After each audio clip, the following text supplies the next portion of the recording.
So one of the weak points of these Dana 30s and pretty much any axle really is the tube itself. Now this is just a 1/4 inch tube, just the thickness, and you imagine over the span of this span that it would flex. That's what the truss is for, is to keep it from flexing. So there are some places out there that make sleeves for these that you freeze them and stick them in there and pound them in.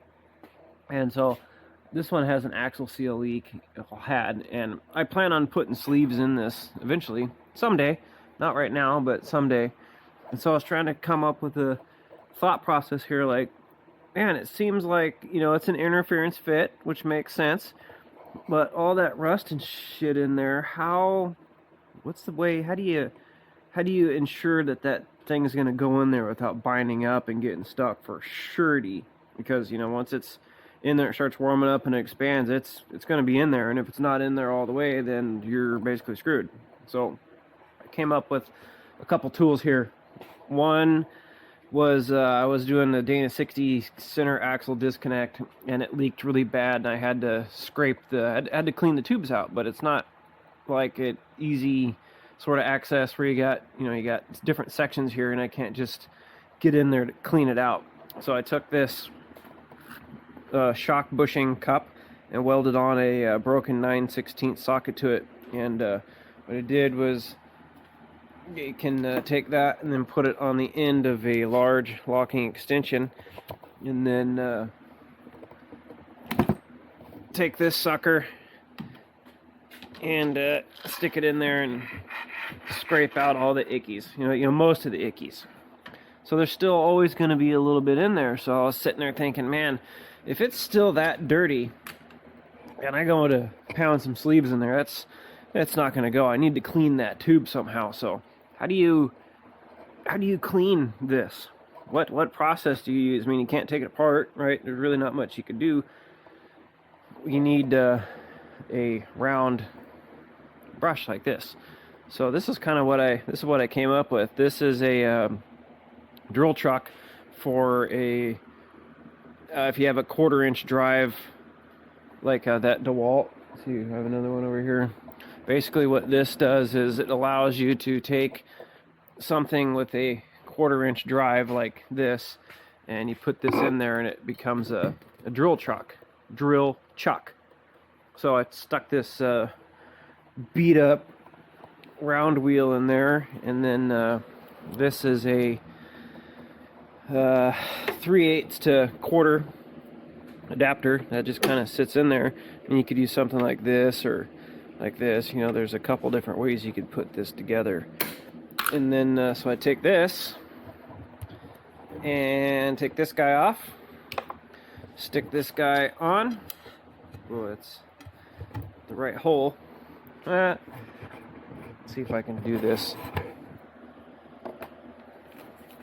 Take it, put it on the old tiny drill, and make sure it falls on the ground, because that's part of the process here of not being prepared. And now the camera's pointing the wrong way. This is great. I need to come up with a different camera strategy. So then take that sucker, stick it in there, and then turn it on and let it shake the crap out of me while I'm recording. And then that just kind of polishes up that tube.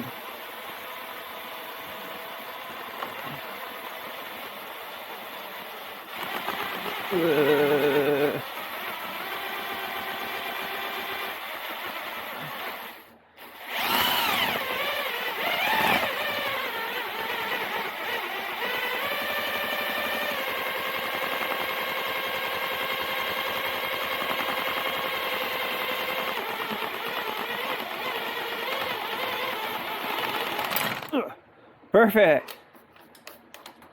Now it's going to fall down into the oil catch. Watch.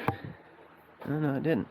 I mean, it really destroys these things, but you got a used one. So, yeah, there we go.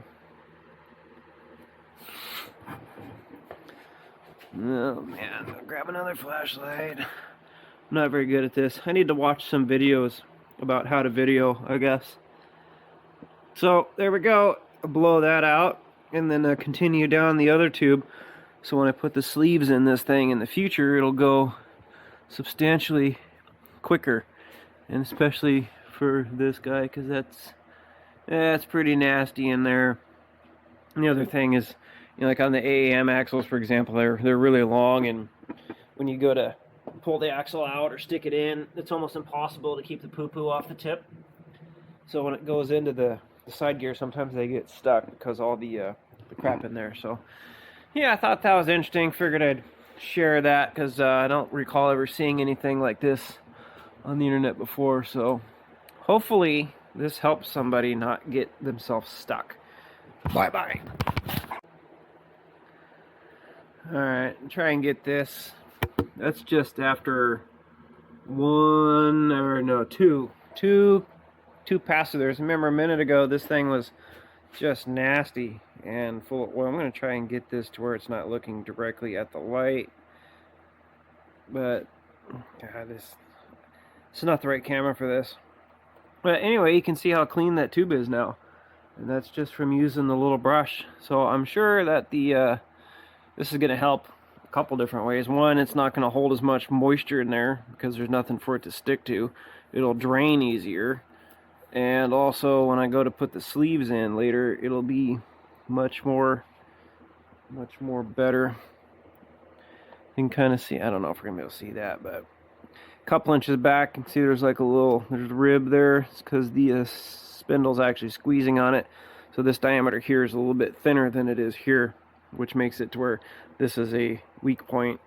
And also back there about another 8 inches, you can see that little radius there. That's from the weld on the truss. So that's how you can see you got penetration. And yeah, so that's pretty cool.